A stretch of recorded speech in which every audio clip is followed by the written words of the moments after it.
આ મહાદેવ સ્વયંભૂ ભગવાન છે, બલિના રાજમાંથી આવે છે, એટલે તો પાતાલેશ્વર મહાદેવ કહેવાયા છે.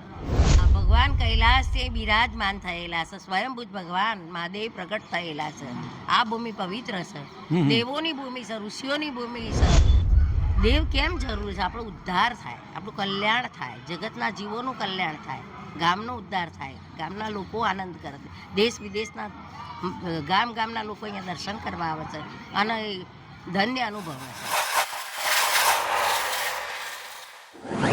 નમઃ શિવાય.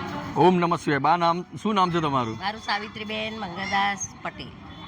સાવિત્રીબા, હા. કેટલા ટાઈમથી મંદિરમાં આવો છો? હું કાયમ આજે 67 વર્ષની થઈ, પણ આજે 50 વર્ષથી તો કાયમ આ મંદિરના ઓટલે જ રમીશું. હું જેટલી વખત તમને મંદિરમાં જોઉં ને એટલી વખત તમે મસ્ત આમ ધીમે ધીમે ચાલતા હોવ છો. આટલી ઉંમરમાં થાક લાગતો હશે, ઢીંચણના સાંધાના દુખાવા થાય છે, તોય આવો છો? હા, તોય અમે મંદિર નહીં છોડવાનું, ભગવાન મારો નહીં છોડવાનો, મહાદેવ પોળિયોનાથ નહીં છોડવાનું. એટલો બધો અતૂટ વિશ્વાસ છે? હા, ભગવાન કૈલાસથી બિરાજમાન થયેલા છે, સ્વયંભૂ ભગવાન મહાદેવ પ્રગટ થયેલા છે.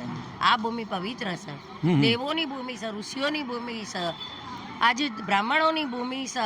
આજે આ ગામની અંદર 360 તળાવ, 360 કુવા, 360 વાવ અને 360 મંદિર મારા ઈષ્ટદેવ મહાદેવ પોળિયો બેઠો છે. તમે અહીંયા કેટલા વર્ષોથી તમે મેરેજ કરીને જ અહીંયા આવ્યા છો? મેરેજ પણ અહીંયા છે, જન્મ પણ અહીંયા છે. જન્મ પણ અહીંયા છે? ગામમાં પિયર્યું, ગામમાં સાસરું? પિયર ગામમાં સાસરું ભાગ્યશાળી છીએ, તેમનો દાદા મળ્યા. ઓકે. કેટલા મહાદેવજીના દર્શને તો તમે કહી દીધું કે આટલા સમયથી તમે આવો છો. તમામ દેવી દેવતાઓ વિશે વિચારીએ તો એક પરમાત્મા, એક આત્મા, એક દેવ આપણા માટે કેમ જરૂરી છે? શું કારણ?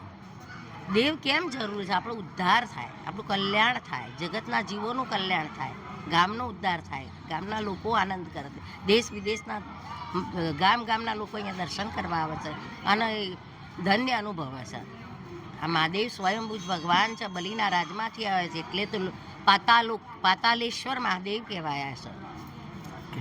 મહાદેવ સિવાય હા, અહીંયા પ્રાંગણમાં ફરતા હશો તો બહુ બધા મંદિરો આજુબાજુના તમામ છે. દરેક મંદિરે તમે દર્શન આપણે કરીએ છીએ. કાશી વિશ્વનાથ, વડનગરમાં બીજા પણ ઘણા બધા દેવસ્થાનો છે કે જ્યાં હજુ સુધી ઘણા બધા લોકો પહોંચ્યા નથી, ટુરિસ્ટો તો નથી પહોંચ્યા. જેટલા લોકો આવતા હોય ને તમારો વિડીયો જોતા હોય તો એ લોકોને તમે શું કહેશો? એમને એમ કહીએ કે આ તીર્થભૂમિ છે. આજે મંદિરો કેટલા છે, આજે કેટલા બધા તળાવો છે, કેટલા બધા ઋષિઓના આશ્રમો છે. આજે બહાર વિદેશથી પહેલાંના આ તો અમરતી છે, અમરપુરી છે, સુવર્ણનગરી છે. અને આ દાદા ભોલેનાથ સુવર્ણનગરીમાં બિરાજમાન છે. વડનગરમાં જન્મેલા ભગવાન તાંડીવ કરતા વડનગરમાં આવ્યા હતા. હા, અને આ લિંગ ત્યાં પાતાળમાં બલિના રાજમાંથી નીકળી છે. ઓકે. અને બલિના રાજમાંથી ભગવાને સ્વપ્ન આપ્યું હતું કે મારે આજે વડનગરની અંદર આ જગ્યાએ ખોદકામ કરો, મારે સ્વયંભૂ પ્રગટ થવું. પ્રધાનમંત્રી શ્રી આયા, અમારા વનોતા પુત્ર, અમારા ગામનો દીકરો, આજે અમારો ભાઈ, આજે આ ગામની કેટલી રોનક વધારી. મહાદેવજીની એમના ઉપર અસીમ કૃપા થાય.